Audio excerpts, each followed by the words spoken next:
Sir, Zameer Ahmed ಅವ್ರು ಯಾಕೆ ಪ್ರಯತ್ನ ಮಾಡ್ತಿಲ್ಲ ಅಂತ? ಅವರು ನಾಡದಿಂದ ಬರ್ತಾರೆ. ಆದಿಂದವರು ಕಣಕ್ಕಿಳಿದಾರೆ ಅಂತ ಗೊತ್ತಾಯ್ತು. ನಾನು ಕಾಂಗ್ರೆಸ್ ಪಕ್ಷಕ್ಕೆ ಬೆಂಬಲ ಕೂಡ ಸೂಚಿಸು ಅಂತ ಹೇಳಿ ಕೇಳಕ್ ಬಂದೆ. ಆದ್ರೆ ಅವರು ಯಾವುದೇ ರೀತಿಯ ನಾವು ಹಿಂದೆ ತೆಗೆಯ ಪ್ರಶ್ನೆ ಇಲ್ಲ, ಬೆಂಬಲ ಸೂಚಿಸೋ ಪ್ರಶ್ನೆ ಇಲ್ಲ ಅಂದ್ರು. ಆದ್ರೂ ಕೂಡ ನಾವು ಬಹಳಷ್ಟು ರಿಕ್ವೆಸ್ಟ್ ಮಾಡ್ಕೊಂಡ್ವಿ, ದಯಮಾಡಿ ಕಾಂಗ್ರೆಸ್ ಪಕ್ಷಕ್ಕೆ ನೀವು ಸಹಾಯ ಮಾಡಬೇಕು. ಅಲ್ಪಸಂಖ್ಯಾತರ ಪರವಾಗಿರತಕ್ಕಂಥ ಪಕ್ಷ ಕಾಂಗ್ರೆಸ್ಗೆ ಬೆಂಬಲಿಸ್ರಿ. ಅವರು ಏನೋ ಒಂದು ಮಾತಾಡಿರ್ಬೋದು, ಆದ್ರೆ ನನ್ನ ಮನಸ್ಸಲ್ಲಿ ಇಟ್ಕೊಂಡ್ರೆ ನೇರವಾಗಿ ನಿಮ್ಮ ತಂದೆ ತಾಯಿ ಮನೆ ಕಾಂಗ್ರೆಸ್ ಅಂತ ಬರ್ರಿ ಅಂತ ಹೇಳಿದೆ. ಅದಕ್ಕೆ ಅವರು ನೋಡೋಣ ಅಂತ ಹೇಳಿದ್ದಾರೆ. ಕಾದ್ ನೋಡೋಣ. ಆದ್ರೆ ಅವ್ರು ಬಂದ್ರೆ ಒಳ್ಳೇದು. ಪಕ್ಷಕ್ಕೆ ಒಂದು ಓಟು ಬಹಳ ಮುಖ್ಯ, ಒಂದು ಓಟು ಕೂಡ ನಮಗೆ ಬಹಳ ಮುಖ್ಯ. ಹಾಗಾಗಿ ಅವ್ರನ್ನ ಮದುವೆ ಮಾಡಕ್ಕೆ ಬಂದ್ವಿ. ಅವ್ರ ತಂದೆಯರು, ಅವ್ರ ಸ್ನೇಹಿತರುಗಳೆಲ್ಲ ಸೇರಿ ಒಂದು ಮುಂದಿನ ದಿನಗಳಲ್ಲಿ ಹೇಳ್ತೀನಿ ನಿಮಗೆ ಅಂತ ಹೇಳಿದ್ದಾರೆ. ಒಳ್ಳೇದಾಗ್ಲಿ. ಬಂಡಾಯ ಅಭ್ಯರ್ಥಿಗಳು ಈಗ ಎಲ್ಲರಿಗೂ ಹಕ್ಕಿದೆ, ನಿಲ್ಬೇಡ ಅಂತ ನಾವು ಹೇಳಕ್ ಆಗಲ್ಲ.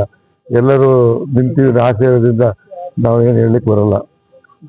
ಸರ್, ಈಗ ಹೈಕಮಾಂಡ್ ಸಿಎಂ ಡಿಸಿಎಂ ಹೇಗೆ ಅಂತ ನನಗೆ ಮಲ್ಲಣ್ಣವ್ರು ಹೇಳಿದ್ರು, ಆಮೇಲೆ ಹೈಕಮಾಂಡ್ ಅವ್ರು ಹೇಳ್ಕೊಳ್ತಿದ್ರು, ನೀವು ಅದಿಲ್ಲ ಚೆನ್ನಾಗಿದ್ದೀರಾ ಮಾತಾಡ್ಕೊಂಡು ಬರ್ರಿ ಅಂತ. ಅದಕ್ಕೋಸ್ಕರ ಬಂದಿದ್ದೆ. ಹಿಂದೆ ಸರಿತೀನಿ ಅಂತ ಹೇಳಿದಾರೆ ಸರ್? ಇಲ್ಲ, ಹಿಂದೆ ಸರಿತೀನಿ ಅಂತ ಹೇಳಿಲ್ಲ. ನೋಡೋಣ, ಒಂದೆರಡು ದಿವಸ ಹೋಗ್ಲಿ. ಎಲ್ಲ 11 ಜನ ಕ್ಯಾಂಡಿಡೇಟ್ ಕರ್ಸ್ತೀವಿ, ನೀವು 11 ಜನ ವಾಪಸ್ ತಗೊಂಡ್ರೆ ನಾವು ವಾಪಸ್ ತಗೊಂತೀವಿ ಅಂತ ಹೇಳಿದ್ರು. ಇವಾಗ ವಿಚಾರ ಮಲ್ಲಣ್ಣ ತಿಳಿಸ್ತೀನಿ. 11 ಜನಕ್ಕೂ ನಾಡ್ದು ಕೂರಿಸಿ ಏನೋ ಒಂದು ಇತ್ಯರ್ಥ ಮಾಡುವಂತ ಭರವಸೆ ಇದೆ. ಉಳಿದವರಿಗೆಲ್ಲ ಮಾತಾಡಿದ್ರ ಸರ್? ಇಲ್ಲ ಇಲ್ಲ ಇಲ್ಲ ಇಲ್ಲ ಇಲ್ಲ ನಮಗೆ ಅವ್ರು ಯಾವ ಅಷ್ಟು ಪರಿಚಯ ಇಲ್ಲ. ಪರಿಚಯ ಕ್ಲೋಸ್ ಫ್ರೆಂಡ್ ಅಂದ್ರೆ ಆದಿಲ್ಲಿಗೋಸ್ಕರ ನನ್ನ ಅವರ ಬಾಂಧವ್ಯಕ್ಕೋಸ್ಕರ ಬಂದಿದ್ದೀವಿ. ಸಿಎಂ ಇಬ್ರಾಹಿಂ ಅವರು ಬೆಂಬಲ ಕೊಡ್ತಾರೆ ಮಾತಾಡಿದ್ರು. ಸಿಎಂ ಇಬ್ರಾಹಿಂ ನಮಗೆ ಅವ್ರಿಗೂ ಸಂಬಂಧ ಏನಿದೆ? ಅವ್ರದೇ ಬೇರೆ ಪಾರ್ಟಿ, ನಮ್ದೇ ಬೇರೆ ಪಾರ್ಟಿ.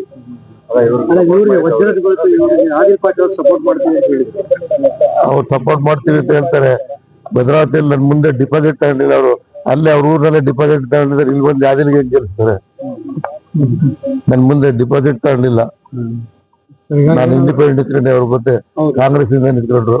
ನಾನು ಪಕ್ಷೇತರವಾಗಿ ನಿಂತ್ಕೊಂಡು ಅವ್ರ ವಿರುದ್ಧ ಎರಡನೇ ಸ್ಥಾನಕ್ಕೆ ಬಂದೆ.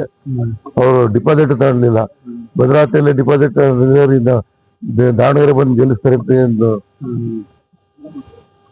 ಸುಮ್ಮನೆ ಭಾಷಣ ಮಾಡಿದ್ರೆ ಓಟ್ ಬರಲ್ಲ. ಜನರ ಮಧ್ಯೆ ಇರಬೇಕು, ಜನರು ಸ್ಪಂದಿಸ್ಬೇಕು, ಅಭಿವೃದ್ಧಿ ಮಾಡಬೇಕು, ಜಾತ್ಯತೀತವಾಗಿ ಎಲ್ಲರೂ ಇಷ್ಟಪಡ್ಬೇಕು ಅಂತ ವ್ಯಕ್ತಿ ಇದ್ರೆ ಗೆಲ್ಲೋ ಸಾಧ್ಯತೆಗಳು ಇರ್ತವೆ. ಇಲ್ಲ, ಅದೇನು ಹೇಳಿಲ್ಲ. ಸರಿ, ದುಡ್ಡು ಬೇಡ, ಸ್ಥಾನಮಾನ ಬೇಡ, ಯಾವ್ದು ಬೇಡ.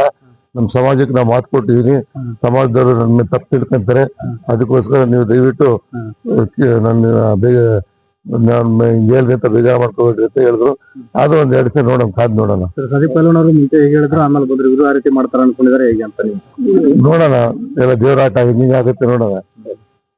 ಕಾದ್ ನೋಡ್ತೀವಿ. ಕೆಲಸ ಮಾಡ್ತಾ ಇದೀವಿ. ಹೇಳ್ದಲ್ಲ, ಒಂದೊಂದು ಓಟು ಬಹಳ ಮುಖ್ಯ. ಹಾಗಾಗಿ ನಮಗೆ ಗೆಲುವು ಮುಖ್ಯ, ಕಾಂಗ್ರೆಸ್ ಪಕ್ಷ ಮುಖ್ಯ. ಹಾಗಾಗಿ ಎಲ್ಲರನ್ನ ರಿಕ್ವೆಸ್ಟ್ ಮಾಡ್ಲಿಕ್ಕೆ ಬಂದಿದ್ದೀವಿ. ಇನ್ನೊಂದು ವಾರ ಇದೆ.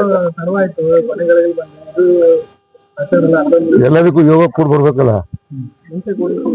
ಯೋಗ ಕೂಡಿಲ್ಲ, ಪ್ರಚಾರಕ್ಕೆ ಬರ್ತಾರೆ.